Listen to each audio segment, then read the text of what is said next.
Live from the 607, it's the Ocho Duro Parlay Hour, where we're talking everything movies, TV, comics, and entertainment.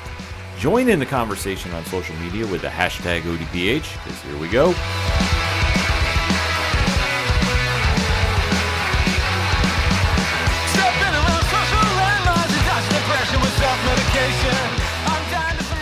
Welcome to an all-new edition of the ODPH podcast.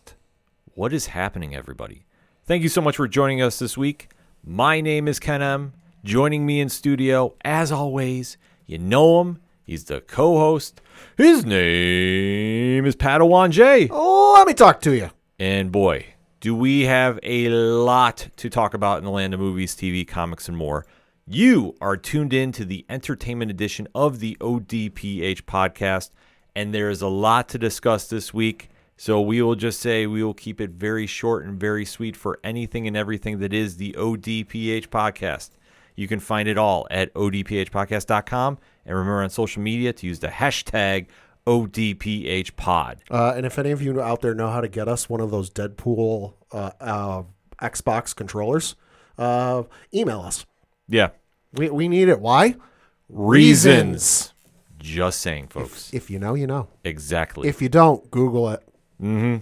So that being said, we have a jam-packed show, and there's more news breaking as we're recording, which I actually love. Yeah. Because it always happens when we turn the mics off, the more news is breaking, but there's a lot of stuff happening right now. So let us get into the shows that we have to recap, because there's been a lot that has gone on in pop culture. Yeah. Pad, where do you want to start with? Why don't we start off with the show that, as I say, making waves, but we're going to leave that one for last. Okay. We're going to save the best for last.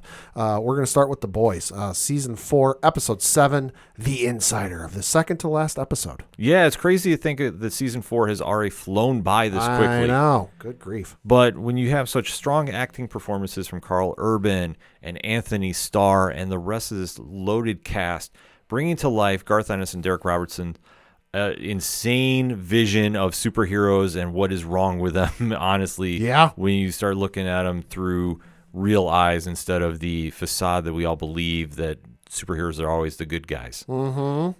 This show has really brought to life a very unique, real look at with great power comes great irresponsibility, if you will. Yeah. To quote some great comics. Yeah. And it's really lived up to the billing that we've had, and there's been so many moving parts going on with the show that going into the penultimate episode, it's anybody's guess where things are. They are setting up, though, for one hell of a final season, as has already been announced. Yep. So as Pat alluded to, we are going to be talking about Episode 7 entitled The Insider. Now, if you're new to the ODPH, first and foremost, thank you for checking us out. We really do appreciate it. Drop a review on your favorite podcatcher, because we are on quite the directories of players. Yeah, we are. So we always appreciate seeing where everybody's listening to us from. And Pat, I mean, how many providers are we on? We are on 444,022. I don't argue with him, folks. That is why he is a statistician to the stars. But that being said, we'd like to give a spoiler-free statement about what we're going to be talking about. Because if you haven't seen this episode, we don't want to ruin anything for you. We want you to enjoy the show, or disenjoy the show, if you will. Can I use that word? Sure. Dislike the show, if you will. I'll just kind of clean up a little bit and really, go into it with your open thoughts and with that. Mm-hmm. So we give you our little predictions, and then we give you a spoiler-free countdown. And then after said countdown, it is game on, and we deep dive into the show. We hold nothing back. We talk theories. We talk what we think is going on, and we really ruin everything per se if you haven't seen the show. So you have to listen to your discretion, but this is why Pad puts in the liner notes of each show where the jump off is, and we give you that countdown. So there's no way we can spoil anything for you willingly. So that being said, Pad, give me your spoiler-free statement on The Insider. Thought it was a good episode. Really interesting, the decision and the choices they made, just from a storytelling and a plot perspective. Interested to see where it goes from here. Just because I feel like some of the stuff they set up in this episode, under normal circumstances, you would expect to be kind of resolved the next episode, which as we know, is the season finale. But I feel like given the fact that they're going into their final season, some of this stuff might not be quite resolved with this upcoming episode. I think it's setting up for some of the stuff in the next season and to really set up for that insane ending that I know we're going to get that really sends it off on top, and that we're all going to know and love and remember for years to come. But for this episode specifically, I really dug it. I thought it was a good episode. I thought they did a solid job about building up a few storylines. Yeah. However, there's a couple that I was like, this is odd timing. Yeah. And knowing that the finale is coming next week, I'm curious to see where we're going with a couple characters. And I thought they maybe took a couple missteps in this episode. Okay. That I'll get into. Okay. But overall, it's a very, very good episode once you get it back to where it all centers around for this show. Yep. It's all about Butcher. It's all about Homelander. It's a very good setup for the season finale. Yeah. So once you get into that mind frame, it's a very good episode. But like I say, there's a couple things in I'm going, Yeah. I don't want to say it was thrown in for filler, but I'm kind of curious to see where it's going to play out knowing that we're going into the finale. Right. So that being said, Prime Video does it again. Amazon Studios has a monster hit on their hands with the show, and this episode is one to watch. Yeah. But you know what? We came to really deep dive about it. So, Pad, in 3, 2, 1, talk to me. Like I said, I thought the episode, when you think of it in terms of being this setup for this season finale, really good episode. If you just watch it on its own, might not make a whole lot of sense. And I agree with you. There's some stuff in here that I'm kind of sitting there going, not necessarily my cup of tea. Might not necessarily the flavor I like, but we'll see where this goes. But overall, I enjoyed it. I thought they did a very good job about bringing him back around Homelander and his unhinged persona now, more so than before. Yeah. And really trying to hold on to control and enforce his will, whether the people of Earth want to deal with it or not, because it's really stepping now into outside the United States. Right. And to see how Butcher is trying to beat the clock and take out all the soups and the drastic levels that he's going to is elevated another stance here. Albeit, though, when we get to the final scene involving him for this episode, I'm curious to see where this is all going to transpire. But mixed in the feel, though, they did bring back a few characters and their storyline, and I'm kind of going at this stage, why? Yeah, I agree with you. That was the only thing that really kind of... It felt rushed. Yeah, and I'm kind of going... If they'd have left this until, the first episode next season... Agreed, yes. Totally understood. Totally would have... Okay, you know what? This makes sense. We're going for one final ride, one last showdown, one final shootout at the OK Corral. Totally get it. Well, let's get the band back together one more time. One final... farewell tour, unless you're Kiss, and then you do it like 9 times. But in this instance, like, the character was gone for what, a week? Yeah. And then, oh, hey, they're back. Yeah, there was really no payoff for their storyline. Now, if it was a case of, like, the actor had a scheduling conflict and was, like, behooven and could not get out of his contract that, he could miss time for his other commitment and couldn't film this, totally understand that. But I have not heard anything to that effect. So for now, I'm just going with they decided to write the character out for a week and then bring him back, which I'm kind of sitting there going, okay, why? But like I said, if they'd have waited and done it next season, okay. Now, why did we even waste our time? Yeah, that's the one problem I had with this episode too. And then they really started this odd cliffhanger moment. Yeah. That I'm going...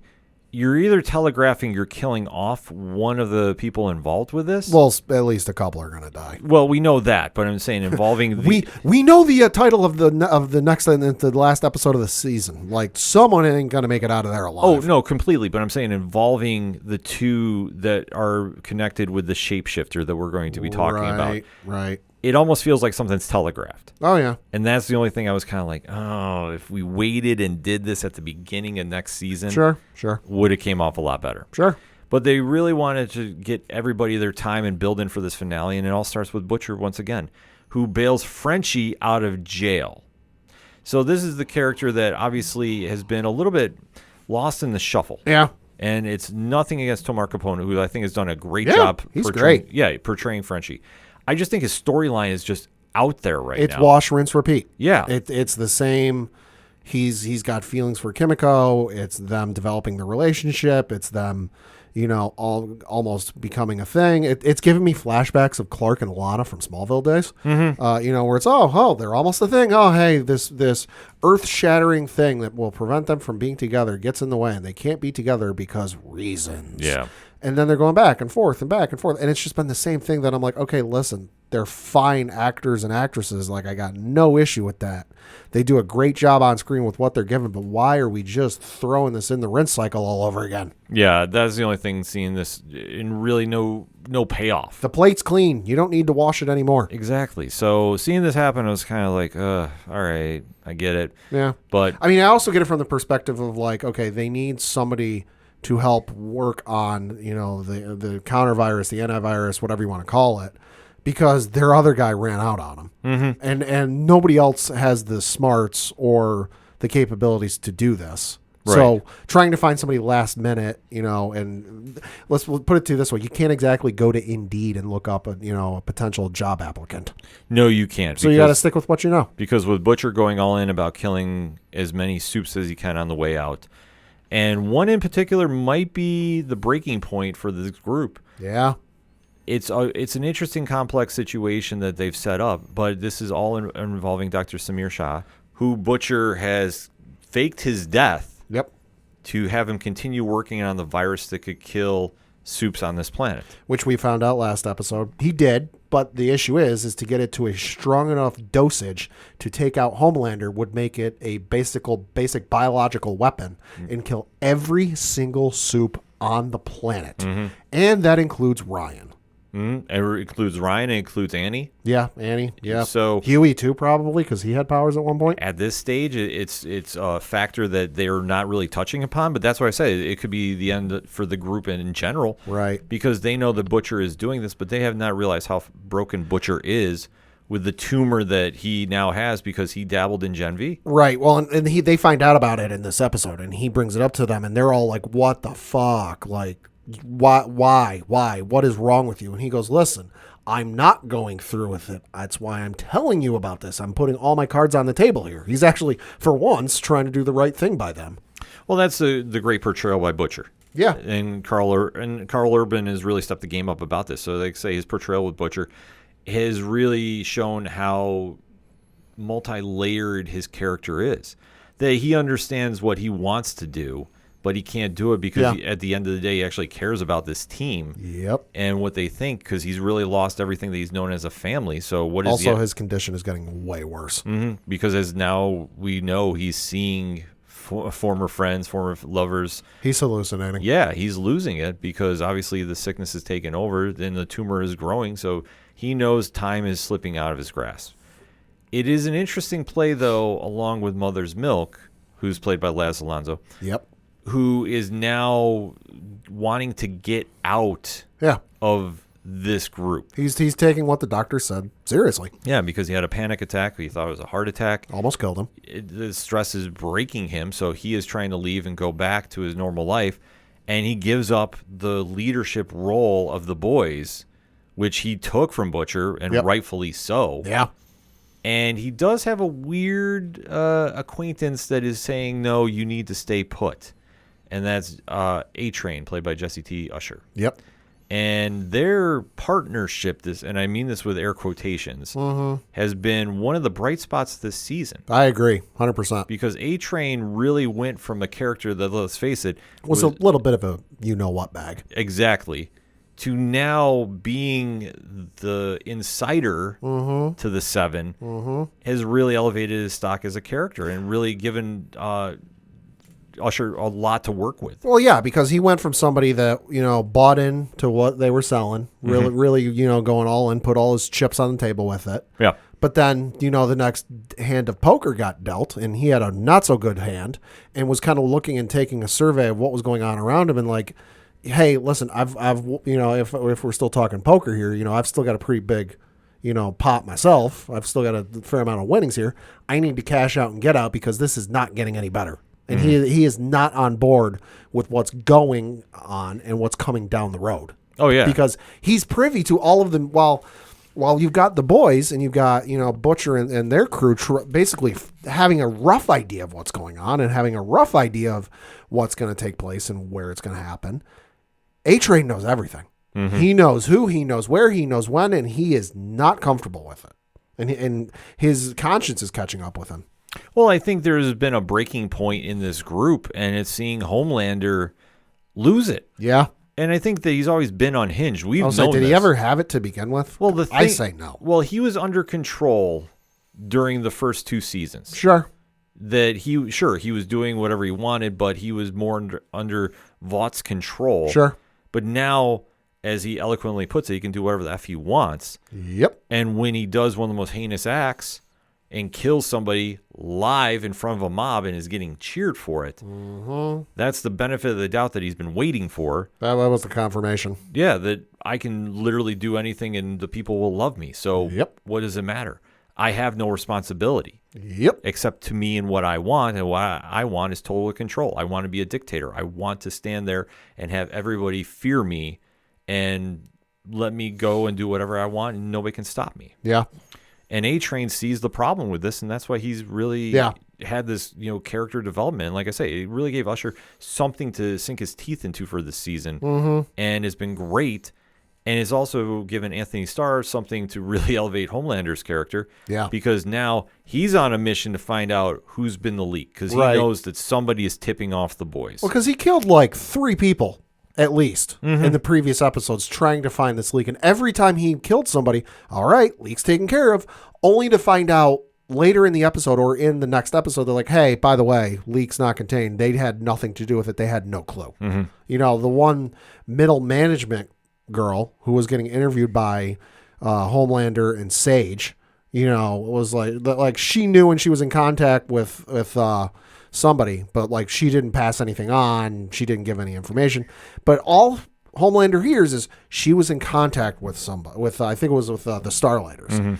And he goes, oh, you were talking with Starlighters. You were the League. Bam. Yeah. And even Sage, who, is supposedly the smartest person in the room, went, what are you doing? We needed to get more out of her. And he goes, oh, no, hey, I plugged a leak over, only to find out she didn't know squat. And he does it again and again. And this is another testament to Homelander's ego, that he has Sage, played by Susan Hayward, telling him, trust me, listen to the plan. Yeah. And Homelander's ego has gone so over the top that he's now pushed her away as his top advisor, and he's now listening to Firecracker, played by Valerie Curry. Right. And you're seeing now that he's surrounded by a yes person. Yeah. And well, it's not a yes person, it's yes people. Yeah. Everyone around him, whether it's through they believe him, like genuinely to the core of their being, believe him, or out of a sense of fear, are telling him what he wants to hear. And it's giving him confirmation bias of like, oh, I'm doing this. I might not be sure about it, but everyone's telling me it's the right thing to do. Yeah. And finally, when somebody says, no, this isn't right, he takes care of it. He goes, because he can't deal with being wrong. And that leads him right to Webweaver, who we know was feeding information off. Yeah, because, junkie. And like I say, his addiction problems got the worst of him here. And Homelander just picks it apart and ultimately rips him in half. This was nasty on all sorts of levels. Yeah, and I guess I'm to the point with this. We've gotten to a level on the show, like, it just feels like this season they've gone over the top of the gore. Yeah, a little bit. Like, just too much. Like, there's a time and place for it. Yeah. But it seems like it's now so extravagant. Yeah, and especially just some of the gratuity and like the shock value moments with like Webweaver getting, and I'm just going to put this in the nicest way possible, embarrassed. Yeah. Where it happened, what was it, like 3 times? Where I'm like, okay, it was funny like the first 2 times, but the third time I'm like, this seems excessive. Yeah. So, like I say, there's been a lot of that this season, which I haven't liked about it. Yeah. Because, like I say, I get it, and I understand that this is, a not so rainbow and sunshine take on superheroes, but like feels a little bit much. So we see him kill Webweaver in very vicious fashion. Yep. And then he winds up sending Black Noir and the Deep to go kill the boys. That, okay, they're going to get all the information. I want you to take them out. Those two go right to the headquarters of the boys. Which leads me to wonder, did Homelander know and tell them? And if not, how the fuck did they figure this out? But back to the first part, if Homelander knew and they told them, why the fuck did he not do anything sooner? Because his ego was not buying into it. Okay. See, the whole thing about him this whole season, primarily, his ego has clouded his vision. Oh, sure. But at the same token, though, if he knew where their headquarters was and so chose, could have flown through there fast enough that the whole building was disintegrated in an instant, they would have been able to do nothing about it. And he could have just spun it as, oh, hey, earthquake. But he doesn't want to get his hands dirty. True. Like, there's a time and place for him when he wants to do things. True. And if you notice, he doesn't really do any big spectacles with his powers. Usually not, yeah. Right. And especially, too, because we knew when he did that spectacle and he was acquitted from his charges. Mm-hmm. I think that he understands if he's in the public eye in that manner, that he's going to lose the public. Yeah. And he can't handle that. Yeah, there might be some part, you might be right, there might be some part of him that knows I can't push the envelope too far because eventually that envelope is going to break. And I'm going to start losing support. Yeah.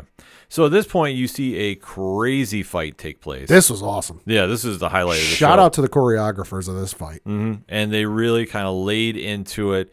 And Butcher and Andy are the two that they come across. Who's the one that shows up with like the Gatling gun? Is that Mother's Milk? Yes. Dear Internet, can you please insert the guitar solo in Freebird? When that starts, I need to see that on the internet. Yeah. That's the only thing missing from that scene. Yeah, he comes in, and so does A-Train, who winds up helping them. Yeah, who outs himself as the leak. Yeah, so he understands what the importance of Butcher is, and Annie, too, to what they're trying to do, because he knows if Homelander succeeds in his plan, like, the world is done. Yep. So they wind up getting everybody out, and then A-Train now has to go and leave. Yep. And he does have a surprise ally, too, though. Yeah. And Ashley, played by Colby Minifie, who is obviously not dealing with the fact that she has fallen from grace in the eyes of the Seven. She's handling it, but in what way? Boy, that's a good question to figure out. She's handling it in a couple different ways. Mm-hmm. So the minute that she's now working with him, that she says, you got to get rid of the chip in your head so he can't find you, you need to go. She's aware of what he's doing, but she hasn't necessarily been a participant in anything. She's just like, oh, hey, it's guilt by association. Because they're both... I forget what the legal term is for like accomplice. Yeah. So she just is helping him to get away and go because Homelander is going to lose it. And lose it he does. Yes, he does. Because he comes back. And the only person that he can trust right now is Firecracker. Right. Well, and Noir and the Deep come back limping. Mm-hmm. They're beaten and not necessarily bloody, but they took a few licks. And they're like, they're doing the Paul Rudd hot ones. They go, hey, look at us. Yeah. Look at us. And that's what Homelander finds out A-Train's the leak, and he's like, what the fuck? I trusted this guy. Mm-hmm. And then he starts interrogating. And he finds out that Sage knew about it. Mm-hmm. And since Sage didn't... She was using him for her own plans. Yeah, which we all knew was happening the entire time. Yeah, she was not exactly subtle about it. No, she wasn't. She was working everybody in the Seven because she is the smartest person on Earth. She understands the long game with this. And Homelander, being blinded by his ego, was foolish enough to think that, no, she was like everybody else. Yeah.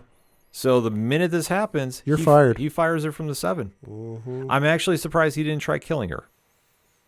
I was too, but at the same token, I don't think there would have been anything to gain by it. Well, I think in this case, it was just a matter of his rage just taking over. Yeah. But the one thing that has been playing in, I think we're going to see this happen again, is with her and Firecracker, they have been at odds the entire year. That is also a loose thread that could come back to unravel everything. Yeah. But I was surprised too, but at the same token, I was thinking about it after the show wrapped up, and I'm like, really though, what is there to gain? Like, okay, you publicly execute her in the middle of Main Street or Times Square, whatever. Like, what do you really gain? Like, she's been in the Seven for all of, a hiccup. Well, I think that he was just going to send a message to everybody else. Yeah, that's true. That's the thing. That's how he works. Yeah. But I like that she's still alive and she's still around because I think she's going to come back in a big way. Absolutely. So all the while this is taking place, you do have a couple side stories going on. Yep. His son Ryan is now getting forced to be... on Sesame Street. Let's call it what it is. Yeah, the Sesame Street parody. It's a Christmas special. He's forced to be on camera, and you can definitely tell he's not enjoyed being in the spotlight. No. So when he's in this role, he winds up doing something that Butcher is proud of. He stands up for himself and says, you know what, this is not cool. This is not me. This is not what I want to be about. This isn't what my mother would want. Mm-hmm. And Butcher goes, my man. Yeah. And at this point, you see Homelander is seething. Because as much as he thinks that Ryan is going to be the heir apparent, it is very clear that he is not. He cares about him in so much that, like you said, he's the heir apparent.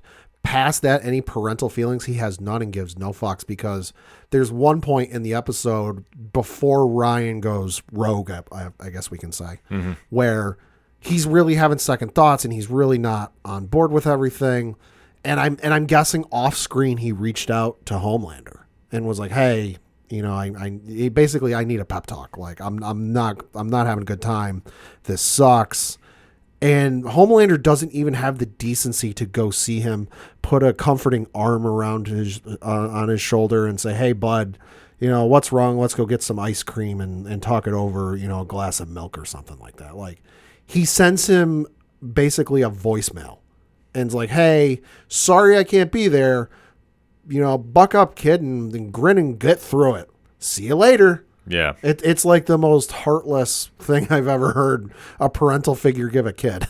But it's what he does, and that's his character. And yeah, it is. You know, yeah. It's fantastic acting. It is.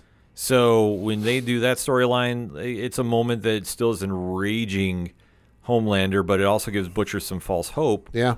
And Butcher is watching this from a bar where he passes out. Uh-huh. All the while, there is another storyline that's going on. Yep.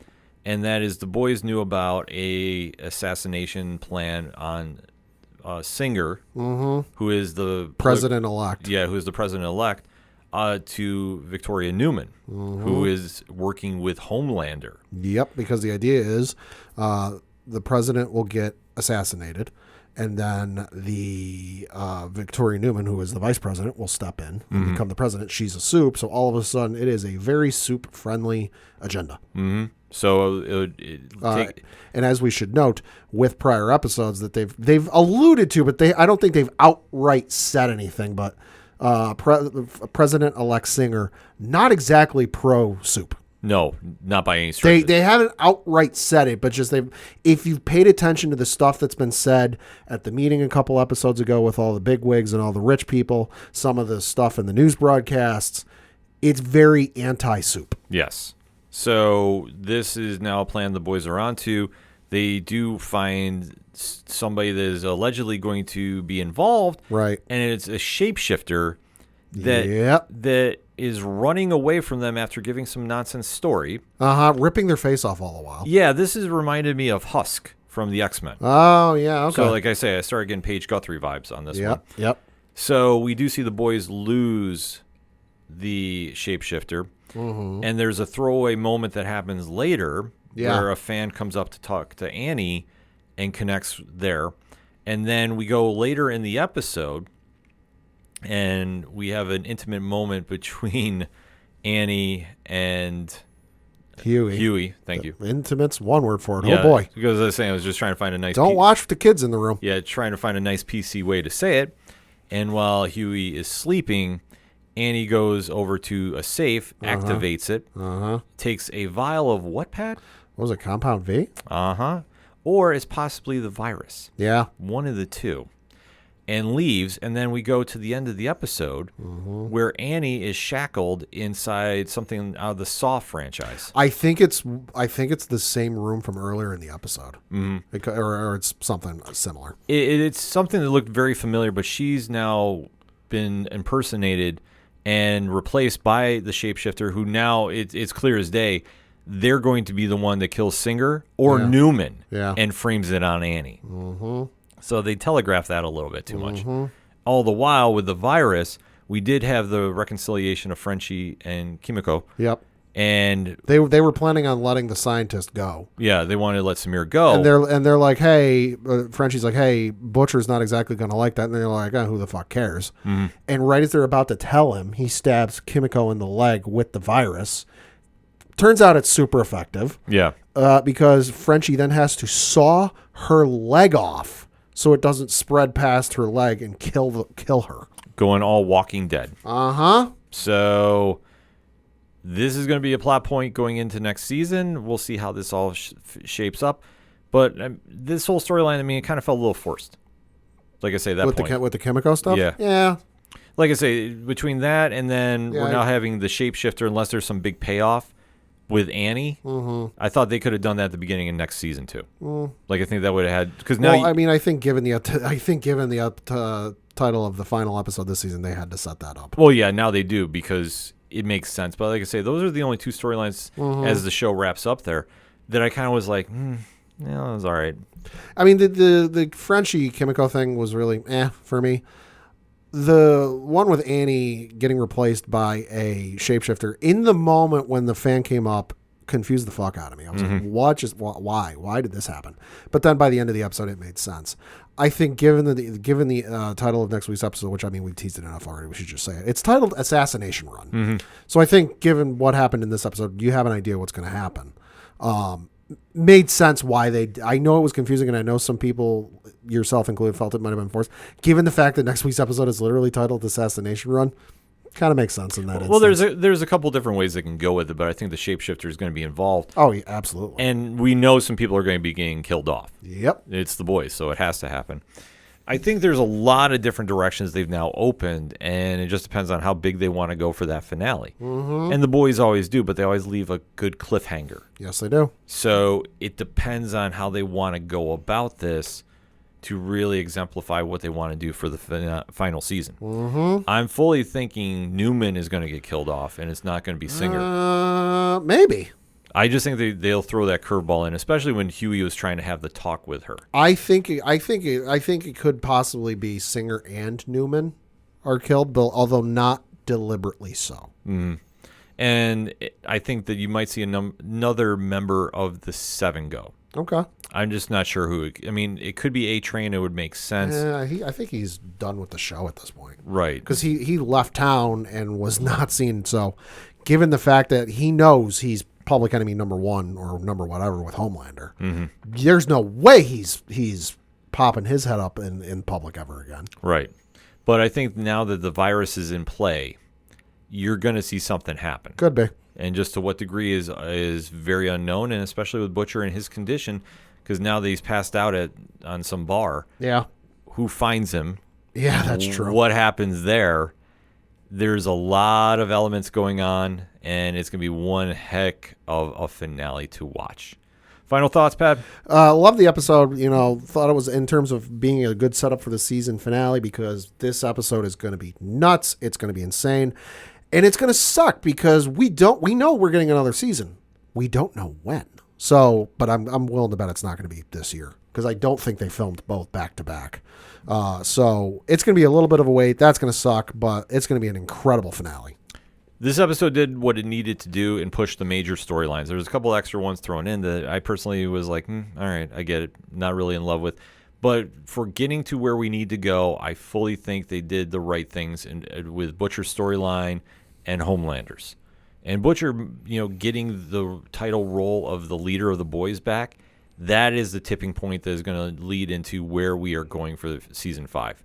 And I think it's safe money to bet on. We'll hear about season 5 release date at San Diego Comic-Con next week. That makes sense. Because there's a big panel that's going on involving the boys. Yeah. And it's Comic-Con, so they're going to be delivering a lot of information there. Yes, they are. So definitely hit us up on the hashtag ODPH pod. What is your thoughts about Amazon Studio and Prime Video's The Boys, Season 4, Episode 7, entitled The Insider? Let's talk about it, shall we? First, we're going to take a quick break. We'll be right back. The content you are listening to is part of the Nerd Initiative Podcast Network. For more info about the home of pop culture positivity, check out nerdinitiative.com. Coming back for another segment on this edition of the ODPH podcast, and things are heating up. Holy shit.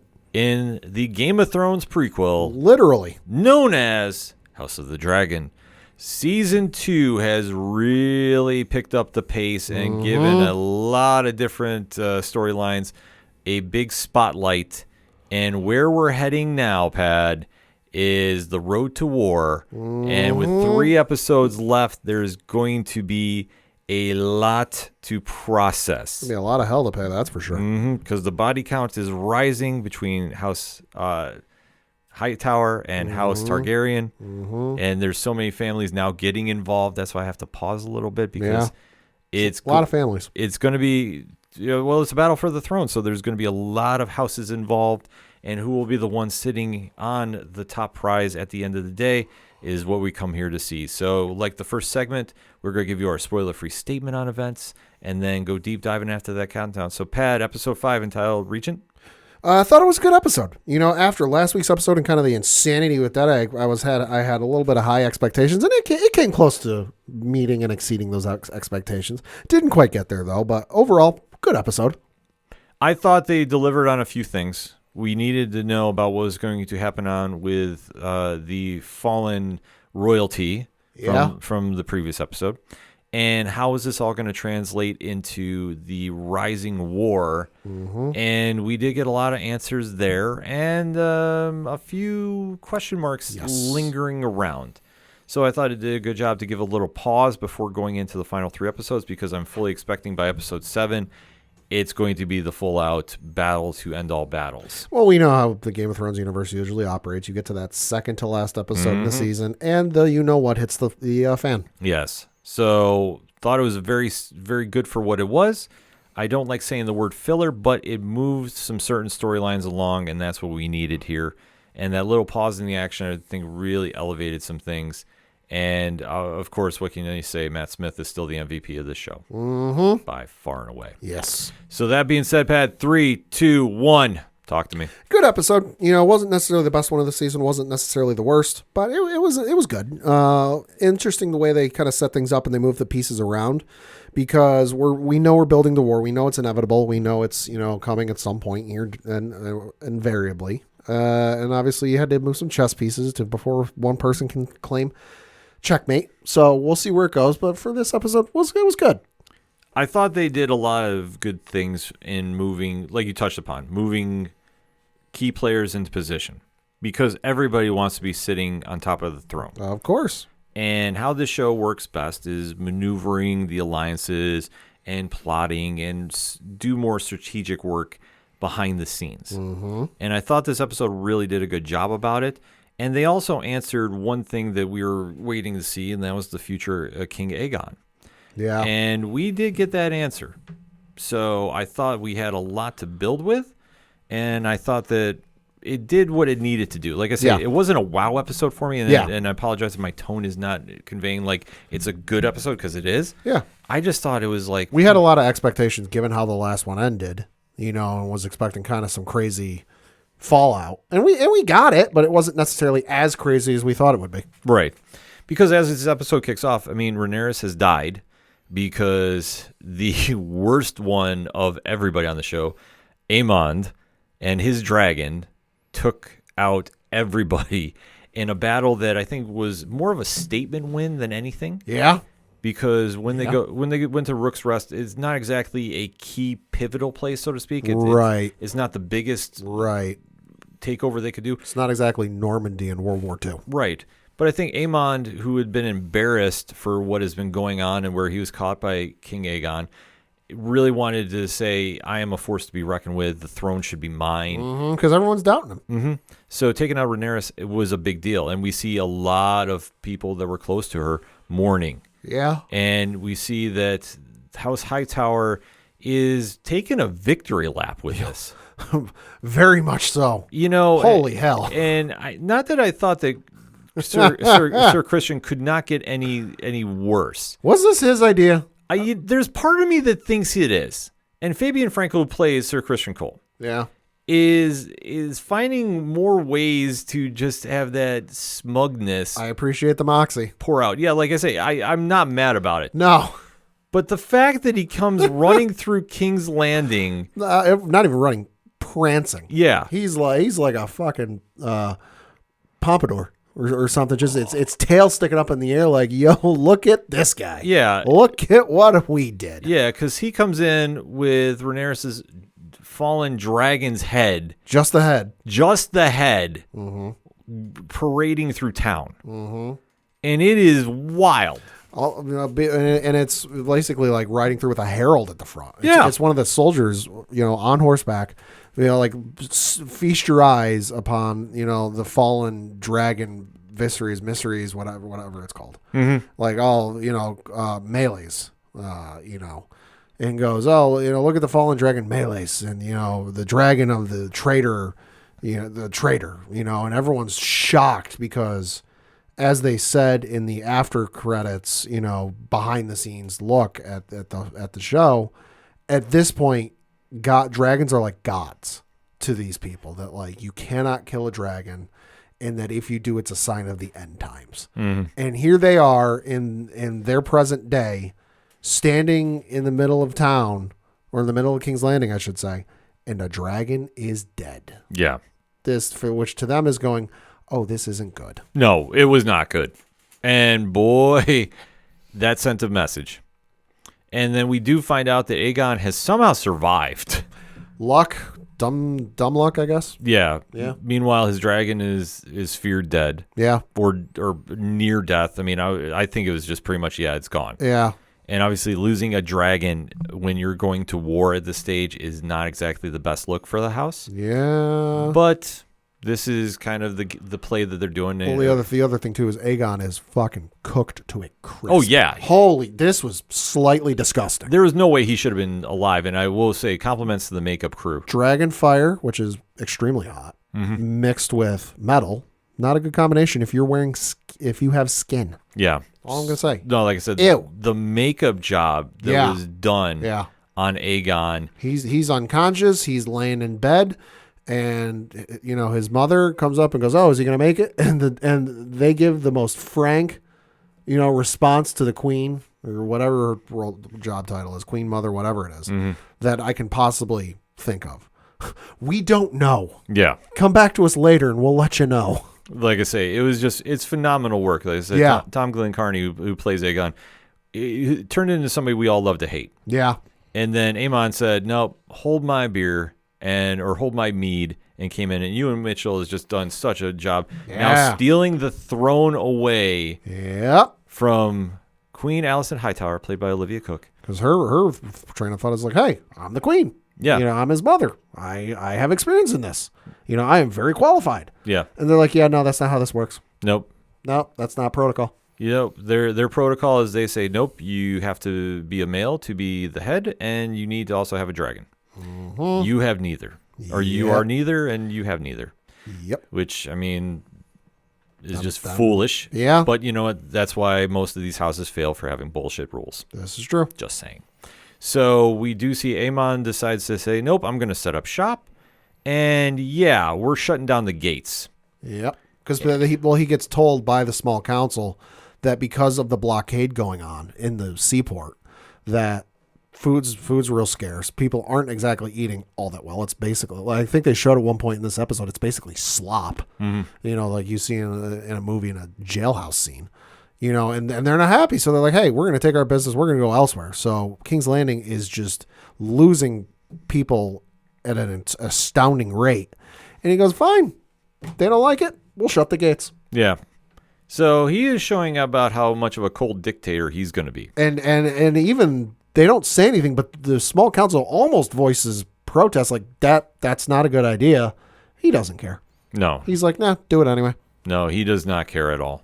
So it is an interesting play that is going on, but this is also setting up for the upcoming battle as well, because Aemon wants to send messages.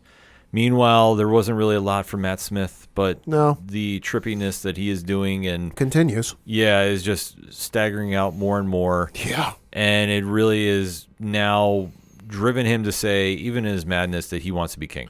Yeah, which, boy, good luck with this one. Yeah. So he is basically saying, as soon as I get my army, I'm taking over. I'm not caring about anything. And you really see his villainous side come out. Yeah. And this is Matt Smith 101. Yeah. Like I say, he takes characters and elevates them, and Daemon Targaryen has been the MVP of the show. I've said it once, said it a million times. And even through his weird dreams, which, I mean, you can only... Pad, we just describe as what? Reasons. He's still getting back to his BS, if you will, and now going to say, okay, we're going to start taking over and we're going to start doing all this stuff. And nobody's going to stop us because I'm here for it.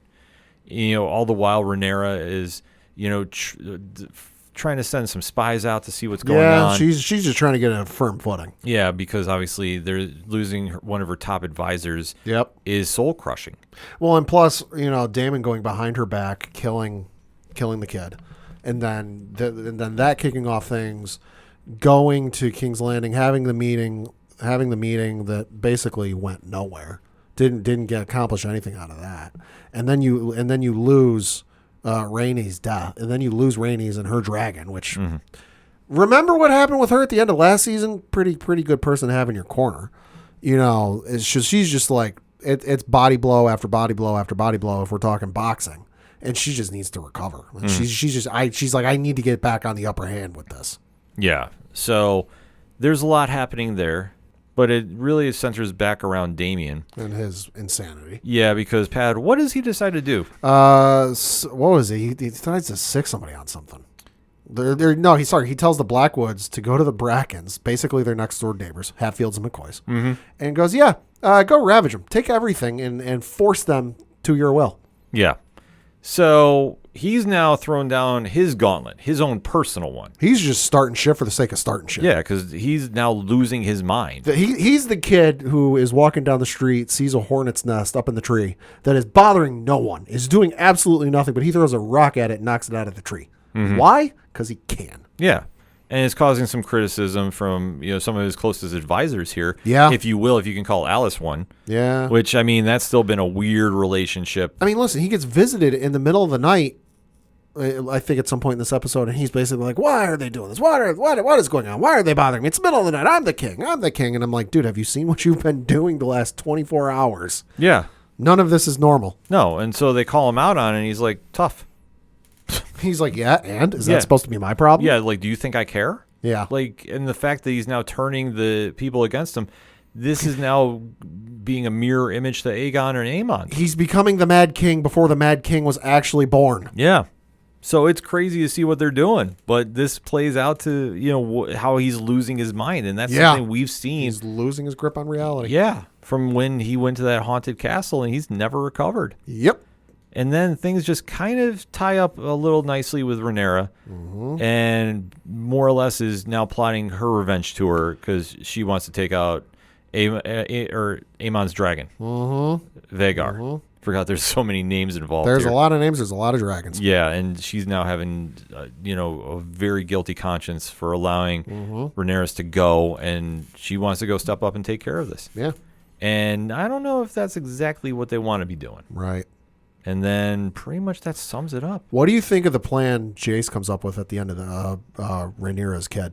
Oh, I forgot. What do you think of his plan at the end of the episode where basically he goes off on his own, tries to recruit he tries to recruit the Frey's allegiance, basically, and it doesn't totally work out, so they're still looking for people because at this point I think they're still waiting on Daemon to show up with the army, and that I think they know at this point it's not going to happen.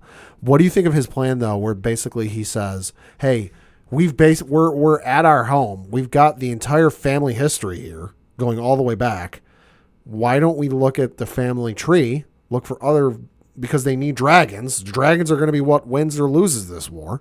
We need more riders, but you need people of Valyrian descent to be able to ride those dragons.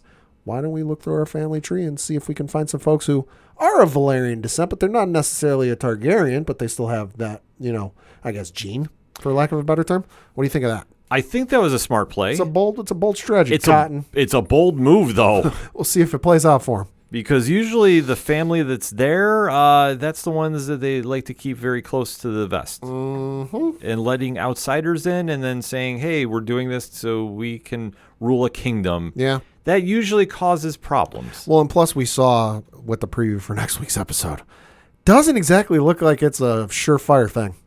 Right. Looks like it might backfire. But this is where they go grasping for straws, and this is where the strategy comes in. So I apologize. I did forget about Jace. Thank you for bringing that up. Yeah. But that goes to show like how much they're scrambling now, and it's very cool to see. Like I say, there's a lot of build. Yeah. And I liked where they're going with it. and especially with 3 episodes left, and we all know, being longtime Game of Thrones fans, Yeah. when you have that penultimate episode, that's when stuff hits the fan. Yep. Like, that is the episode any Game of Thrones fans really go in on. It has their circled on their calendar. Yeah, so I thought they did a very solid job about the setup, and I think we got a lot of direction to go with.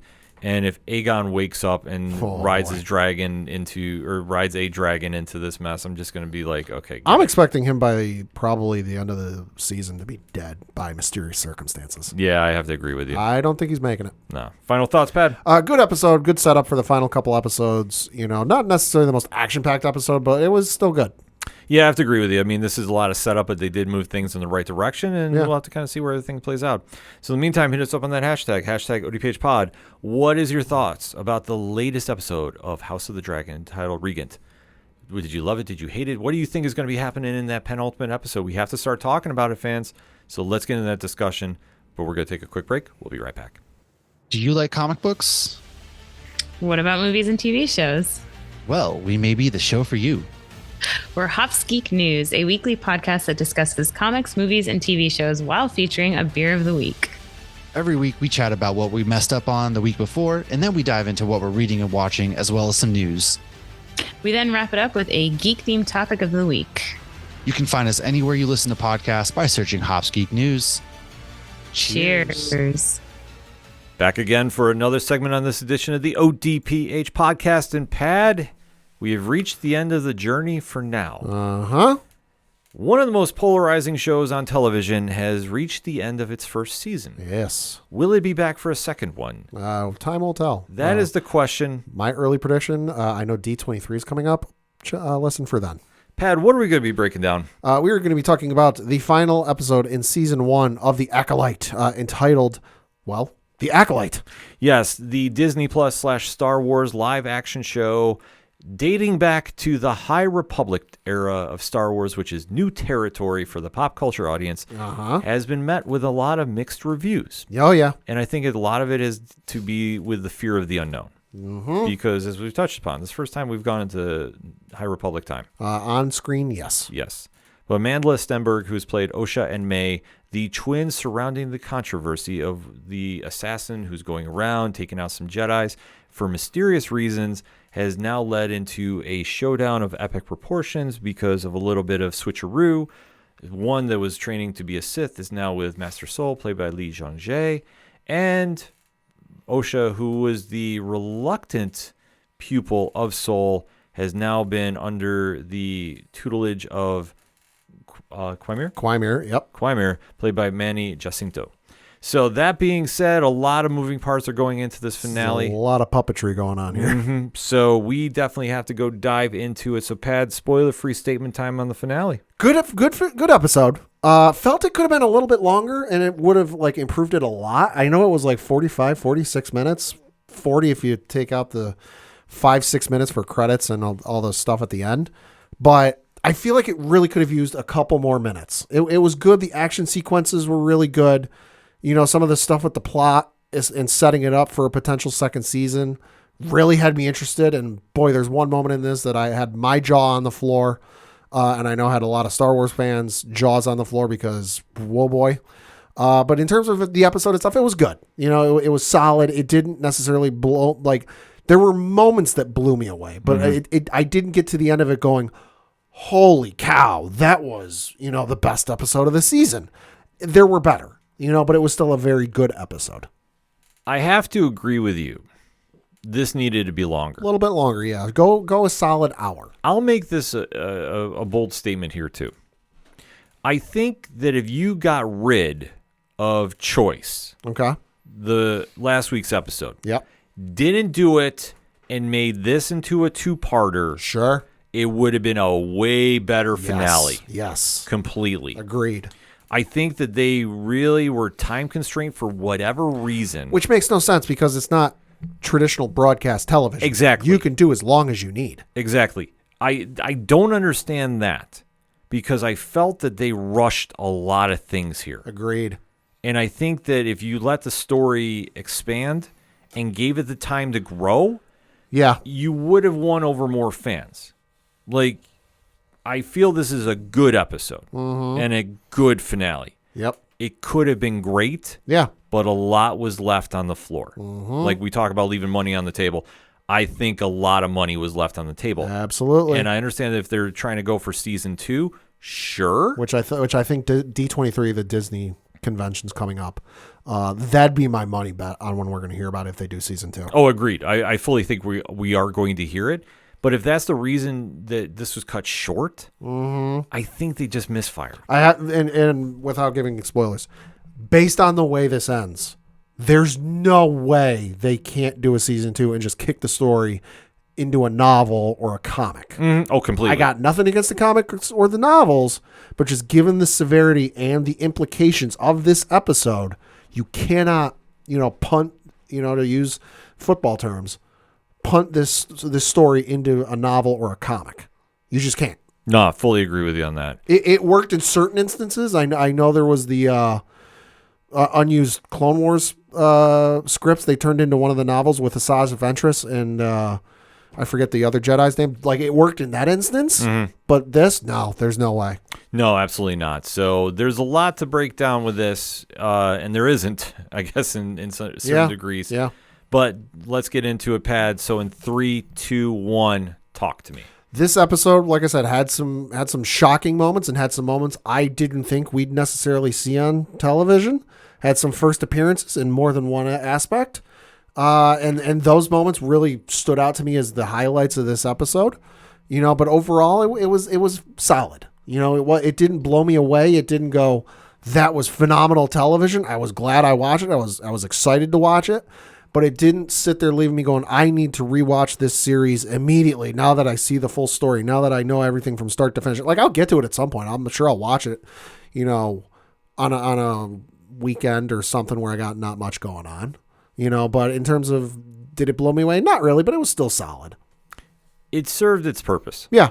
Because this was an entry into the High Republic. That's the way I took this series. Yeah. I wasn't mad about it like some people have acted online. For the past, 8 weeks. Right.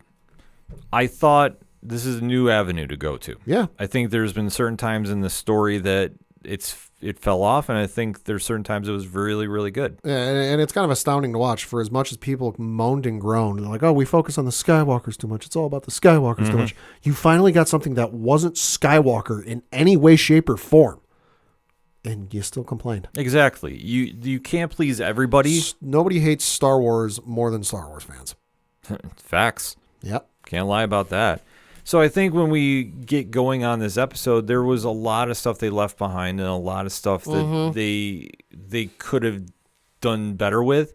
And I think if you took out one episode in particular, Choice, I think if you got rid of Choice, that would have been fine. Yep. Made it into a 2-part episode, really fleshed it out. Yeah. And really let this story end on a real strong note. Absolutely. I think it would have worked better. Yeah. But it was good for where it was because we open up, and probably the moment that everybody's talking about, Pat, I'm going to let you take this. How does this all kick off? So it kicks off with Osha having a vision of May and agreeing to lead Quaimir to her, which she goes, uh-oh, this ain't good.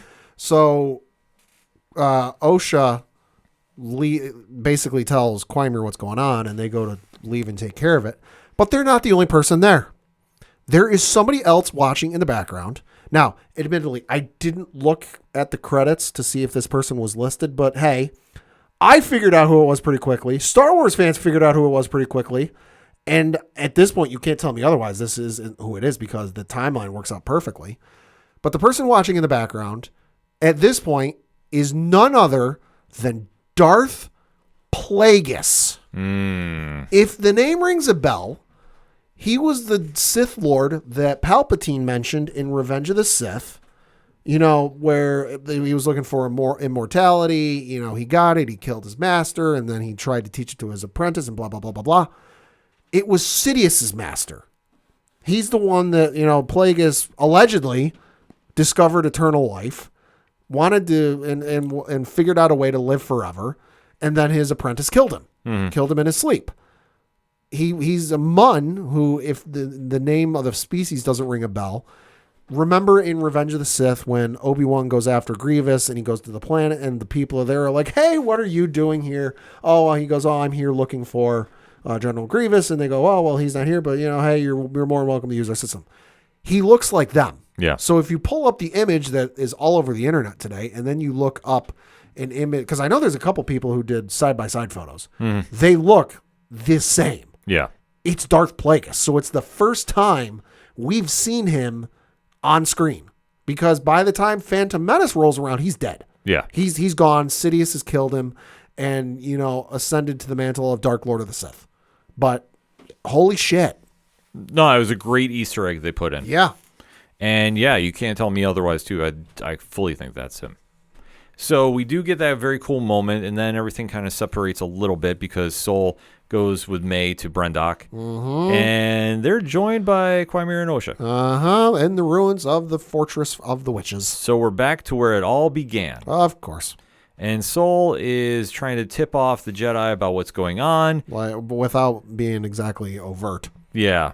So Venestra gets the coordinates and leads a party to go. She leads a whole damn force. Yeah, to search and destroy. Because there's no other way around it. At this point, there's like how many Jedi dead because of this whole situation? Like, she needs to put the kibosh on this ASAP. Mm-hmm. So now we get this amazing fight sequence going on between Sol and Quymir. This was great. Yeah, I will say this: if anybody is complaining about the fighting in the show, you really need to get some clearance. Yeah. Because there's nothing to complain about. It's awesome. No, this has been the strongest point of the show has been the fight choreography. Right. No question about it. And we get another amazing fight sequence going on with Quymir splitting his saber up and making it into a boomerang. Well, he splits it in two. Yeah. All of a sudden, he's dual wielding. Yeah. What the hell? It's insane. And we do get, like I say, we get this great fighting back and forth. Yep. Even Sol does a little bit of Matrix moves. Yeah, got that vibe off of which I'm not mad about. I was not mad. Took me out for a brief second, but I'm like, oh, okay, Force. It makes sense. Yeah, you got to let it go because I really want to exemplify about how the Force is involved here. Yeah. So it made sense on that front. So all the while, you're seeing Osha and May are having a confrontation. Mm-hmm. May winds up disarming Sol. Right. But says, no, I'm not going to let you, you die just yet, but I want you to say everything you did to the Jedi. Well, and the interesting thing is there's a conversation May has with Osha before May confronts Sol, and the roles have flipped. Where before, May was the one who's like, screw the Jedi, they deserve to die. Yeah. And Osha's like, no, like, they didn't do anything wrong. You're just being presented with the wrong set of facts.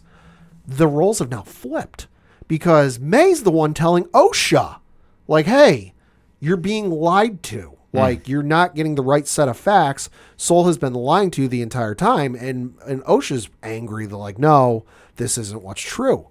And then, like you said, May goes to confront Sol, and disarms him. And at this point, because the mission between May and Quymir is still on, like, kill a Jedi without using a weapon. And he goes, do it. Kill him.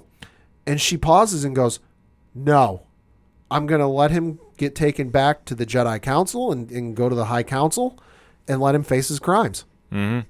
Because he's responsible for everything that happened on Brendok. Yep. So one thing that we knew, the Jedi are not good. Mm-hmm. Team Empire all day. So we do get the standoff here where Sol fesses up to everything. All the meanwhile, Osha walks in and hears everything. Mm-hmm. And Osha does something that we did not expect to happen. No. But, man, this was a big moment. She force chokes him. Yeah. And kills him. Yep. And does arguably one of the coolest moments I've seen in Star Wars. I'm not going to lie. I marked out for this. Uh-huh. When wielding the lightsaber, it goes from blue to red. She bleeds the crystal. Yeah. It's something that has been alluded to in the novels, the new canon novels, the Disney books. And it's been shown in a couple of the comics. I know Vader, it got shown in one of the Vader comics. Luke tried it in the newer run of Star Wars. Not the one set before Empire Strikes Back, but the one set after Empire Strikes Back. He tried doing it a couple times to no success. But this is the first time, because there's always been a question of like, how does a lightsaber get from, blue or green to red? It's never been established. It's never been firmly set until, the new canon. But this is the first time we've seen it on screen. She bleeds the crystal, and I saw it happen on screen, and I sat there with my fiance next to me. And I'm like, oh my God, she's bleeding the crystal. And then she goes to ignite the saber, and this was probably the coolest effect of the episode. The blade extends, turns on. It starts blue, but it slowly starts turning red until it fully commits. It's amazing. Oh, it was incredible. Like I say, that's when you really know the temp and the roof changed. Like, that was a big pivotal moment. So you do see that the twin sisters take off, because we do find out they're the same person. Right. That's the thing. Soul finally confesses is like, you're not twins. You're the same person in two different bodies, and you were created as a virgins from your mother. Mm-hmm. So it's a wild revelation. Makes a lot of sense, obviously, with how the story has been going on. Right. So and Soul even says, because Osha goes, like, she angrily says to Soul, she's like, why didn't you tell me this? Why did you hide this from me all over years? And I gotta admit, his response is kind of bullshit. He goes, listen, I couldn't prove it without your sister. Yeah. So it is a little kind of a weak cop-out, I would say. Like, I was not a fan of this. Yeah. But we do get to the point where we need to get. Yep. And that is the sisters are now on the same page. Well, and Vernestra and the Jedi show up. Mm-hmm. And they're landing, and Vernestra's like, all right, you two go this way. Everybody else split up. And she tells her, I don't know if it's his Padawan or that the guy's his secretary, whatever the role is. She tells her assistant, like, hey, use this thing to track him. But she senses Quimir. Yeah. And this is at this point when we find out that's her former apprentice. Mm-hmm. Oh, boy. And that explains a little bit about the cover-up. Yep. So everything is now getting pointed to Vernestra, which is something you alluded to, Pat, so you could take the victory lap on this one. Yeah. Because when you mentioned, too, about the markings on Quimir, the Vernestra was the one that was the first one you thought of. Mark of a light whip. Mm-hmm. So now we go back to Coruscant. Well, first, before we get back to Coruscant, this Osha and May have one final meeting between each other where that's right, where Osha is going to leave with Quimir, and May's going to go off on her own thing and do whatever she wants, because she doesn't trust Quimir, she doesn't trust the Jedi, but they both know that the Jedi are going to track her down and use her to find Osha, and this is at this point when Quimir shows up, and he basically says, listen, if I found you this easily, they can find you this easily. We need to get out. And they bring up the whole, well, they're going to track me down to find me. And this is when Quimir says, well, we do have one possible avenue. I can wipe your mind of, any interactions or any memories we had together. Yeah. And they won't be able to know because you won't remember. And off screen, they agree because, they get off planet, they go back to Coruscant, and Vernestra is confronting Osha. Or no, before that, the other Jedi find May, and they're like, hey, if you got any weapons, put them down. You're arrested for murder. And she basically, like in a confused manner, puts her hands up and goes, what do you mean? What did I do? And then when she gets back to Coruscant, she's questioned by Vernestra. The last thing she remembers is from when she was 8 years old. Yeah. So it's a big moment that goes down. So it does set up quite the predicament, if you will. All the meanwhile, the Senate is tired of the BS. Mm-hmm. They're launching an investigation into the Order, even despite Vernestra trying to sweep it all under the rug. Like, oh, hey, no, listen, it was a rogue Jedi. It was Soul. The murders of the other Jedi were because of him. The problem solved. He went back to the scene of the... Even her explanation, I realize I'm not a lawyer, but good God, this wouldn't hold up in court. Mm-hmm. Like, listen, it was a rogue Jedi. He's responsible for all of these deaths. He's no longer around. For whatever reason, he just went back to the scene of the crime and he killed himself. Like, I don't know how to explain it, but he just went ahead and did it. I did love, though, and I can't remember exactly what the one senator said, but the one senator called him out, and he's basically like, listen, you're a religious cult with way too much power that's been running around unchecked, and that needs to stop now. Amen. And I'm paraphrasing, but I sat there, I heard what he said, and I'm like, you know what? He ain't wrong. Team Empire all day. The Jedi are the worst. But we do get the final shot where you do see Osha and Quimir are now on the same page. Osha's tired of her Quimir's bullshit too. Yeah. She turns the controls off on his ship probably about 3 times. Mm-hmm. That was funny. Yeah. But we do get the standoff that they're ready for what's coming next because they know that Vernestra is coming and she wants May to help. And there's one more little Easter egg at the end of the episode, the final shot of the episode, where Vernestra walks into her room and says, Master, there's something I need to talk to you about. And the camera pans down, and it's Yoda. Mm-hmm. And it's not CGI Yoda. It's a puppet. It's the real deal Yoda. Put it to this way. It's not the puppet from Empire Strikes Back. I've seen what that puppet looks like these days. Google it at your own risk. It's nightmare fuel. Mm-hmm. But it is a puppet of Yoda. It's an amazing sequence of events. Holy hell. And like I say, they end things on very solid ground. Yeah. It's a good setup for season 2 if they so choose to go that way. And I hope they do, because between Plagueis being the one pulling the strings in the background the whole time, what his goals are, who the hell knows? And then Yoda finally showing up. Oh, holy cow. This, like, season 2, if they so choose that way, and I really think they will, is going to be incredible. Yeah. I think they did a lot of good things and really moved where they needed to go. Mm-hmm. Albeit, though, I think it would have been more impactful if you opened up Yes. and really let the story grow. I think they just really rushed a lot, and it was kind of like, I don't know how I feel about this. But it was a moment that you kind of see going, okay, I know that we're building up for a second season, so maybe they want to just leave a little more on the cutting room floor. But I think if you're going to go that route, you can't bank on coming back. And especially in this day and age where I don't really think anything's too certain until you hear it's confirmed. Correct. That I think going that direction, I really think hurt. Because the story itself is very solid, but I think what everybody's talking about the show is the Easter eggs and the fighting. Mm-hmm. That's the two things that stand out. Yeah. And as long as they go all in on that, I think they'll be fine for next season. But I think for where they ended, it's a good ending. Yeah.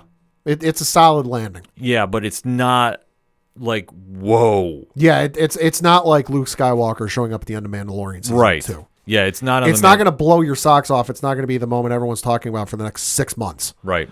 But for Star Wars fans, who have read the old Plagueis novel from, I think it was James Luceno, or just been a fan of the movies for a while, finally seeing Plagueis on screen is a moment, and seeing the Kyber crystal get bled is a moment for more diehard Star Wars fans than the casual.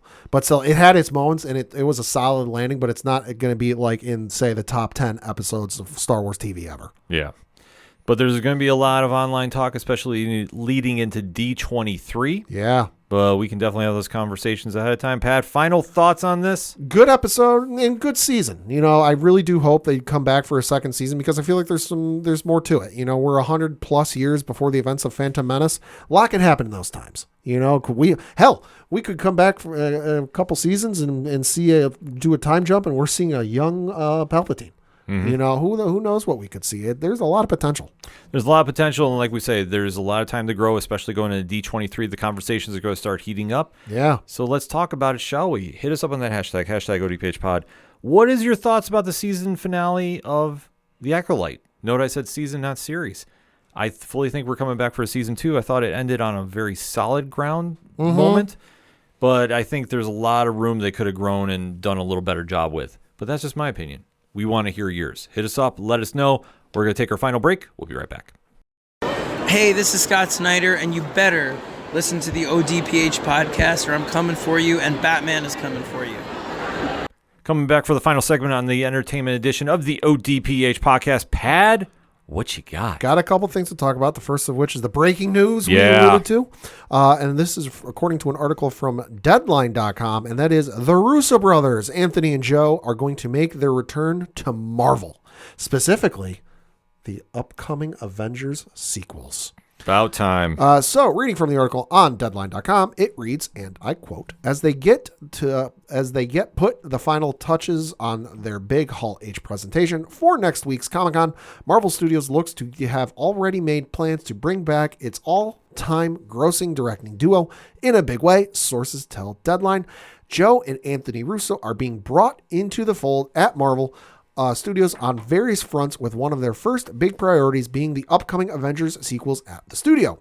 Talks for the pair to direct those films are still in early stages, but the plan would be for them to be involved in both films. Marvel had no comment, close quote. So, after a little bit of a tenuous period with various directors getting attached, dates getting moved, the Russo brothers are allegedly, and nothing's confirmed until it's announced by the fine folks at Marvel, are allegedly coming back. And of course, if you remember back a couple years ago, the Russo brothers did say they would come back for one specific story. Mm-hmm. What story was that? Secret Wars, baby. Uh-huh. And the Jonathan Hickman version, too. Yes. We're not getting Disco Beyonder. I'm just unfortunately. Well, you know what? They still might sneak him in. Could be. They still might. Could be. If you haven't read Secret Wars, oh, man. Yeah. I am fully geeking for this. Like, yeah. And it makes the most sense, too. I mean, yeah, well, yeah. I think that's been the play since day one. Just how they're going to do this, I don't know. Yeah. But I'm all in about this. Absolutely. Then sticking with Marvel, we did get a trailer for the upcoming Captain America Brave New World movie. Hit in theaters February 14th, 2025. Oh my God, is it February 14th yet? This trailer looked incredible. Amazing. A lot of Winter Soldier vibes. Yeah, and that's what they need to do. Yeah. I mean, I think for all of this, you really want to have Sam Wilson, who's played by Anthony Mackie, really show off why Sam Wilson is one of the best Captain Americas of all time. Mm-hmm. And the vibe here is Winter Soldier-esque. It's espionage. It's political and to a degree, with Harrison Ford playing General Thaddeus Ross, a.k.a. Red Hulk. I mean, it's out there, so I can't even say spoiler about that. Yep. And to see Thunderbolt Ross in this, I mean, is one thing. He's the major villain per se, but I don't think he is. Maybe. I think they're going to be taking a stretch. I think it might be Hate Monger. Ooh. I really think there's a mysterious person in this trailer too with a hat on that's spoken for a brief bit, and it sounds like the voice is distorted. I have a feeling it's him. Could be. And I know the question, Pat. I want to get your take on this right now as we stand. Okay. Giancarlo Esposito, featuring this very prominently, featured with a machine gun. Who do you think he's playing? I don't know, but I think everyone that's guessed is entirely wrong. See, because I know that's what Esposito said. That like, listen, I haven't seen a correct guess yet. I'm going to go with Giancarlo on this one. I don't think he's doing a J.J. Abrams pull the wool over the eyes like, oh, we're not doing Khan. And it actually was Khan. I think Giancarlo Esposito is being 100% honest with us. I don't think anybody's got it right yet. I don't think we know. I have two guesses. Okay. One, I think it's Henry Peter Gyrick. Okay. From most notably now X-Men 97. Right. But if you know the history with the Avengers and Cap, yeah, Gyrick is a government liaison who is not exactly friendly towards superheroes. Sure. Which, given what's happened the last 10 years or so in that universe, yeah, that makes sense. The other one, and I'm now starting to think about this, I don't think it's G.W. Bridge. Albeit, though, if it is, I'm going to be completely fine with that. I think he'd be great with that. I think it might be Nomad. I think it might be Jack Monroe. I mean, it would make sense for it to be somebody who is not exactly superhero inclined. You think back to the Battle of New York. You think back to what happened in Washington, D.C. During Winter Soldier. You think back to what happened in not necessarily Infinity War. Not much happened that really bothered them there. But then you think back to Endgame and everything that happened with that. Yeah, I can imagine how that person would not be a fan of superheroes and the logistical nightmare they bring on. Oh, completely. But I think this trailer hits on all points. Yeah. Then we got to talk another trailer for a show that is coming to Netflix on August 29th, and that is the anime Terminator Zero. Yes. From the folks over at Production IG, who worked on a couple of the Star Wars Visions special. Most recently, though, worked on Kaiju number 8 on Crunchyroll. If you have not seen that show, by the way, check that out. But this one is starring Timothy Oliphant, Rosario Dawson, Sonoya Mizuno, Andre Holland, and Ann Dowd. This one looks absolutely pretty good. I don't really quite know what the hell's going on with it, other than it's called Terminator Zero. It looks like it's at the start of the whole Terminator timeline, I guess you could say, but it looks interesting. It does. It looks very, very interesting. Yeah. Like I say, I for the anime, I'm kind of like, we'll see how this plays out, but I think it's going to be good. Yeah. And then we got to talk some Emmy nominations because the 2024 Emmy nominations were announced today as we record. Boys not included on this list, although I think that's because they missed the window for this nomination season. So Only reason makes sense to me. next year would make the most sense. But notably, Shogun led all shows with 25 nominations.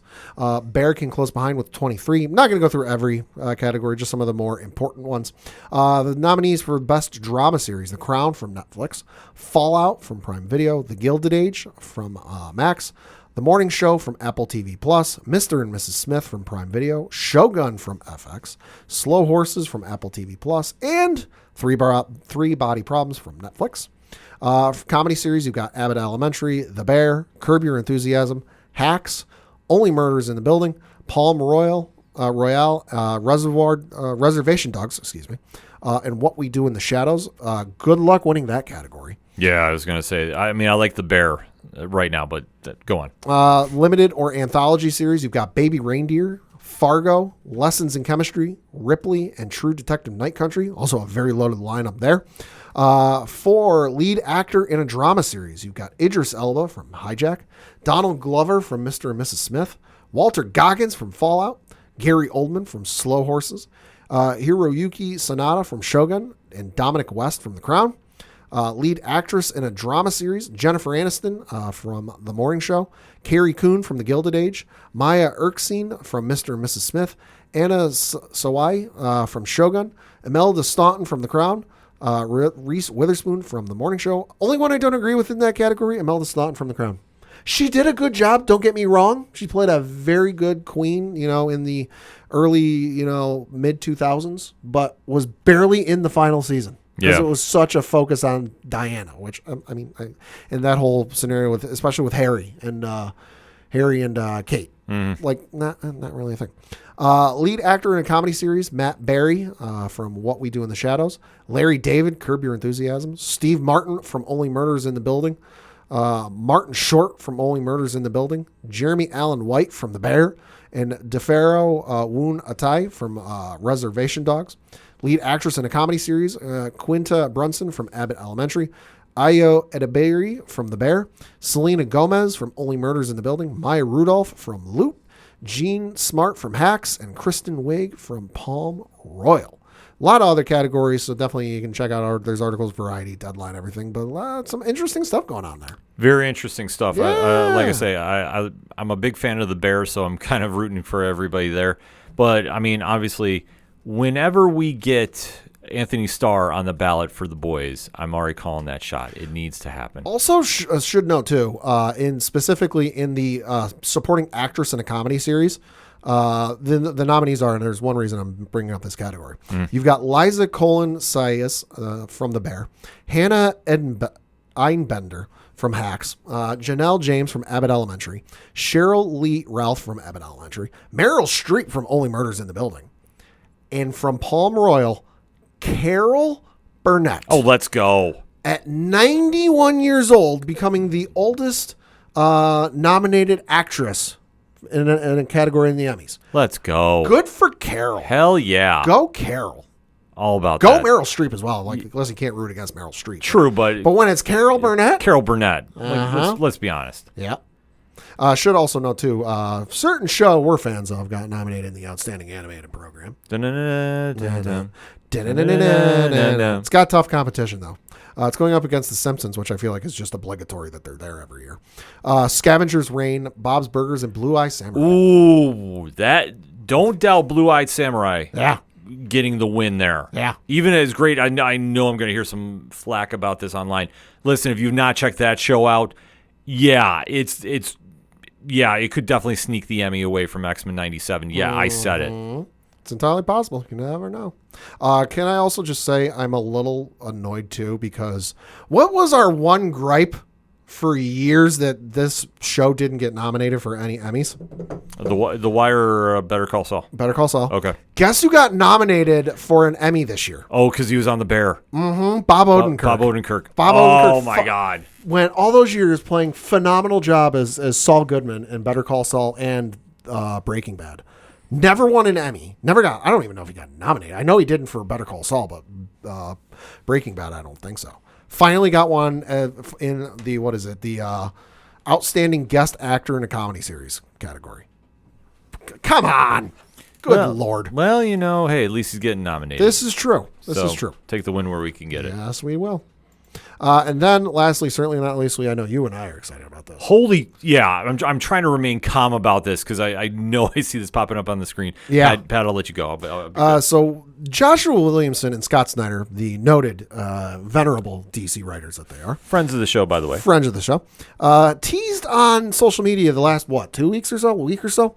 They got a big project coming. They got a major thing coming. You're going to have to tune in to find out. And, we found out what it is today. And whoa, boy.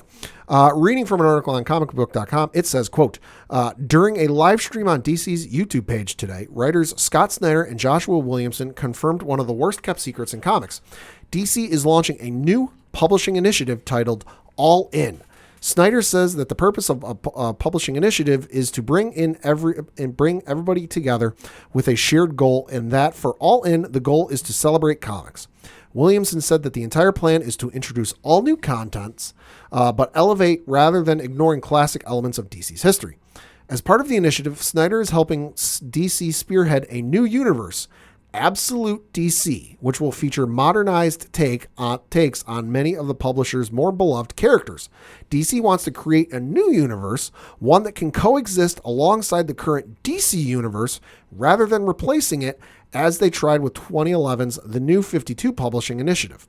While DC has been resisting any inquiries about the rumors, new images popped up online showing off the first look at Absolute Batman, Superman, and Wonder Woman. Quote, this is something we've been working on forever, Snyder said. We've been working on it for about 2 years behind the scenes. He later added, quote, the idea is to create the greatest jumping on point for you guys in many, many, many years. Close quote. DC's All In #1 will kick off the event in September, and then every book at DC will be coming together in October. All In, written by Snyder and Williamson, will be a flip book, with one side drawn by Daniel Sampierre and the other drawn by Wes Craig. In it, half the story will be told from Superman's perspective, and some from Darkseid's. DC have attempted similar small-scale reboots over the past years, most notably their All-Star and Earth 1 line of miniseries and original graphic novels. Each of those lines created a smaller number of titles, which have done fairly well in the bookstore market, but none of them existed in a shared universe. All-Star Batman couldn't hang out with All-Star Superman, for instance. Well, yeah, that a whole different ball of wax there. Okay, continue. And the article goes on, quote, the idea is that Absolute DC will allow star creators a ton of creative freedom on their books, but it will all be playing into a story that pays off over the course of 2 years. Quote, what we came up with, along with a bunch of great creators, Mark Waid and everybody else working on the lead up to it, is that during the events of Absolute Power, unbeknownst to the superheroes, Darkseid starts to realize that something has always been missing. He senses something in a special moment during Absolute Power that we don't want to spoil. He senses something has changed. And once he realizes this, it sets him off on a quest that's going to bring him into direct conflict with this new Justice League that Superman is setting up. This more robust Justice League. The collision between those two forces will reshape the DC cosmology, close quote. So this whole thing sounds absolutely bonkers, to say the least. Now, the thing, if you haven't checked out the video on the DC YouTube page, you should.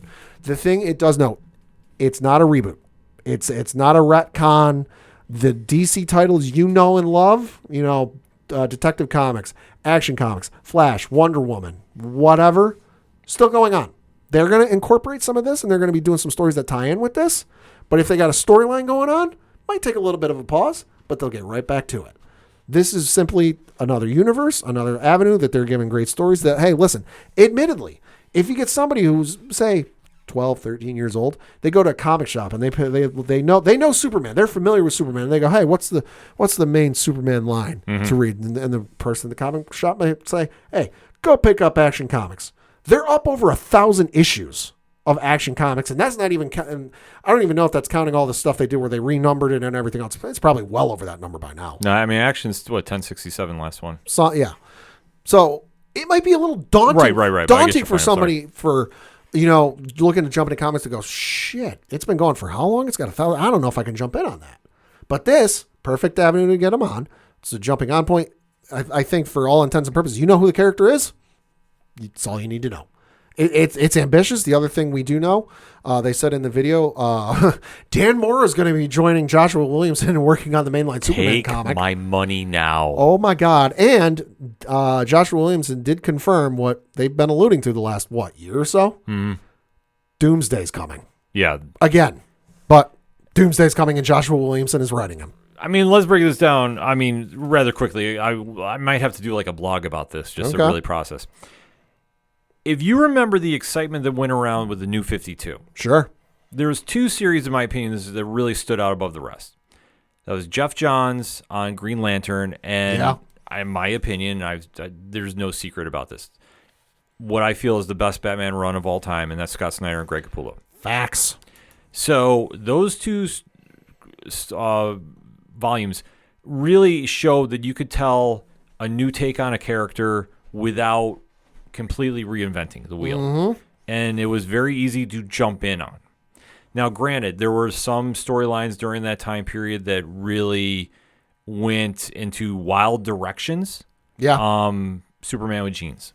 Superman with jeans, Superman dating Wonder Woman. Yeah, I mean, so they went some routes, which, listen, I will always say this. If you have a creative take and you want to take a shot with it, sure. Yeah. If it doesn't work, it doesn't work. Hey, I didn't hate the Superman and jeans thing for the story context, but it was weird to see. Right. What they're doing here is they're being very smart to the market. Mm-hmm. And it's one thing that we've always said in this day and age, and just this kind of, ironic timing with what I was talking about on Turn of Page last night, talking about Radiant Black. When you have a story and you can connect to the mainstream audience and trying to get people into the comic shops, you want to give them something they can relate to. You want to give them something that's very fresh and very new, but you want to get them hooked enough. Mm-hmm. With characters that are like Batman, Superman, is so well known, 80 plus years of stories like you alluded to, and especially in this day and age where they reboot after 50 issues or whatever. And that's the running joke with DC these days. Yeah. Oh, hey, DC's doing another reboot. Yeah, and especially no, not this case. DC's tampered a couple times with doing reboots like All-Star, which, All-Star Superman, great.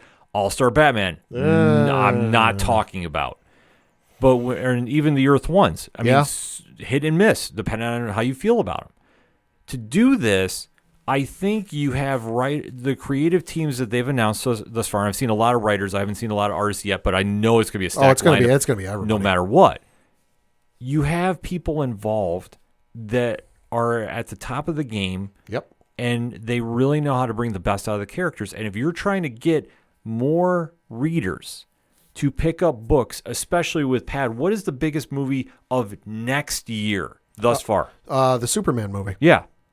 If you can get the pop culture audience to buy in now and get a fresh start into what they're going to be seeing on the films, this is nothing but win for DC. Absolutely. And I think that knowing who's involved with it, they're not going to miss. Yeah. Then I think from what the plan is set up, to take the split tie-in too, which, like you said, one story is going to be focused all Superman stories, and then it's going to be Darkseid. It's the same book, different sides. It's perfect. That's a great way to get people involved. It's caused a lot of excitement. And knowing who's involved thus far, and more names are getting revealed as I'm looking on Twitter, this is a great time to get on board. And ironically, when does it kick off? October. What else is happening in October? New York Comic-Con. Also, I got to say, just as a Superman guy, normally whenever they bring Doomsday back, I'm like, oh, God, we're doing this again. But in this instance, with Williamson doing it, I'm like, you know what? I'm going to withhold judgment. Williamson does not miss on Superman, folks. No, he does not. No, he does not. So a lot of stuff to be hyped up about. And great segue point, Pad. Yeah. Because it's new comic book day. It is. A lot to discuss. What are you picking up? Speaking of Joshua Williamson and Superman, I am going to be picking up Superman issue number 16 this week from Joshua Williamson. And the description of this says, absolute power tie-in and the return of Jamal Campbell to the Superman series. So good. Superman is down, but not out. Waller and her forces are winning. While the Fortress of Solitude has become the home base for the survivors, the injured and powerless Superman must go on a dangerous mission into the magical realm. Guest starring Zatanna. Super excited to read this one. This one looks like it's going to be a lot of fun. Yeah, this one, I mean, Campbell coming back is great. I love his Superman. Like, I love how he draws Clark Kent. Yeah. So seeing him back on the book, I'm amped up about this. And listen, Absolute Power is not missed thus far. I think there's been a lot of good tie-ins that I've read so far. Yeah. And even the spinoffs have been interesting. Like I say, if you really want to get a full perspective, they're great companion pieces. So this one, I can't wait to check out. Then from DC as well, Nightwing issue 116. Because Ken, who is writing the Nightwing still? Tom Taylor. Can't miss. Description of this: everything, quote, everything Dick Grayson has built is crumbling around him. His life is spiraling out of control, and Heartless is at the center of it all. Now, Nightwing must leave his city. Can he take back the power he's lost, or will Bloodhaven and its citizens be lost to Heartless forever? Close quote. I have seen the issue of the end of this issue already. Saw it on Reddit this morning when I was hopping on Reddit. Not mad I saw it already because it made me all the more hyped to read this. Holy hell. Yeah. Can't go wrong with Tom Taylor. They're pulling out all the stops for this one, and rightfully so. And I mean, if I don't know what the future is going to be after he's done on this. I mean, I would imagine it's a hard shoe to fill. Yeah, they're going to, but you know what? It ties into doing that whole new series. Yep. Or the Absolute. Yep. So like I say, going all in. If they're going to end the run, I mean, it's a perfect place to end it on. Absolutely. Then from the fine folks over at Marvel, you've got Phoenix issue number 1 from one of our favorite writers in comic history, Stephanie Phillips. Hell yeah. This one reads, quote, life, fire, power, possibility, Phoenix. She is Jean Grey. She is Phoenix. She saves the world. She brings death. One woman alone in space who not only must do what no one else can, she yearns to. A desperate SOS from Nova brings the Phoenix to the edge of a black hole where hundreds of lives hang in the balance. And whatever Jean does or fails to do will bring darkness to the universe and haunt her in ways she can scarcely imagine. Holy hell. I got a chance to review this. Heyo. Yeah, a hell of a first issue. Interesting direction, Yep. I will say. Knowing how From the Ashes starts and where X-Men 35 left off and the end of the 2 companion books. Yeah, we went some places, and where this book is going, I think if you're into the Marvel cosmos, you're going to be extremely happy with one person you see there. And that's all I'm going to say for now. Then you've got Invincible Iron Man issue number 20 from Gary Dugan. This one reads, the war is over. The war with Orcus is over. What does the future hold for Tony and Emma Frost? This whole series with Gary Dugan and Invincible Iron Man has been incredible. Like I've said before, if you haven't read it, you should definitely pick it up. And they just announced, too, a new series coming from Marvel. So, yeah, definitely pick up this run. I definitely am interested to see how this all wraps up. Then from the folks over at Dynamite, you've got Gargoyles Quest, issue number 3 from Greg Weisman, of course, the series creator of Gargoyles. This one says, quote, while Demona races to repair a sacred object, Thalog and Brentwood face Wyvern the Dragon, who guards the haft of Gungear, the Lance of Fate, the key to the Demona's plan for ultimate power. Writer and Gargoyles creator Greg Weisman and artist Pasquale Quilano start pulling out all the stops as their latest chapter in the Gargoyles saga builds to its crescendo, all accompanied by heroically iconic covers from Clayton Crane, Jai Lee, and Zheng Chung and Drew Moss. Lastly, certainly not leastly, the 2 issues I reviewed for Nerd Initiative this week you should absolutely pick out. The first one, which is Amazing Spider-Man Blood Hunt issue number 3. This one says, Morbius is the one man close enough to cure for vampirism. The vampires of the world cannot allow the cure to be reached. Spider-Man has Misty Knight, Colleen Wing, and Lizard on his side, but it won't be enough. It's a good issue. A lot of fun to read. Definitely something for everybody in that issue. And then from the incomparable Charles Soule, Star Wars issue number 48. This one reads, quote, last chance for Solo. Leia Organa has put the galaxy's freedom before all else, including her lost love Han Solo. With the growing threat of the second Death Star looming over the Rebel Alliance, should she try to save him while she still can? This issue is absolute money. I gave it a 10 out of 10. I'm going to even spoil my review here. I gave it a 10 out of 10. And it features a moment in this comic we have not seen in Star Wars from this perspective. I don't want to spoil it, But we've seen it from a different perspective. We have not seen it from this perspective. I reached out to a couple friends, a little more knowledgeable in Star Wars than I. I've read and watched a little bit more than me. And I was like, hey, have we ever seen this from this perspective? And they both said, no, we haven't seen that. Why? I'm like, well, I have to wait and tell you. But yeah, no, this issue is cannot miss, something for everybody. And it is a perfect jumping on point if you're looking to get into the mainline Star Wars comic book, because the trial of Lando Calrissian storyline is over. This is a whole new one. And boy, oh boy, I got the feeling this is going to go some places. This is going to be nuts. Yeah, this one I know you've been raving about, and I can't wait to go check it out after the show. Yeah. Before I get into my comic picks, I have to make a one correction on something I said. Yeah. For Captain America Brave New World, we forgot who the villain was. Oh, yeah? The leader. Oh, yeah. Remember they announced that way back when? Oh, yeah, that's true. Completely blanked on that. That's true. So how he's going to tie in that movie, well, we're going to have to wait and see as time rolls on, because I'm guessing that's why the hat was there. But probably. But still, a lot of more questions there. But we're here to talk some comics on the way out the door, and this is one, Pat. I'm just going to show you the cover. Who is that on the page? Booyaka 619. Yes. We have Luchaverse Catalyst #1. So this is from Massive Publishing and Masked Republic. We got the chance to talk to some of the fine folks over at Masked Republic about this book, and this is going to be the kickoff of a brand new universe. Hey. So you're going to be seeing a lot more coming out involving some of the Lucha Libre wrestlers that you know, like Penta and Phoenix from AEW fame. Rey Mysterio is one. Yeah. And like I say, they all have a different vibe to it. So opening this is a very cool concept they're doing. It's kind of almost like the Avengers-esque meets wrestling, because everybody has a different story, a different character, a different theme around it.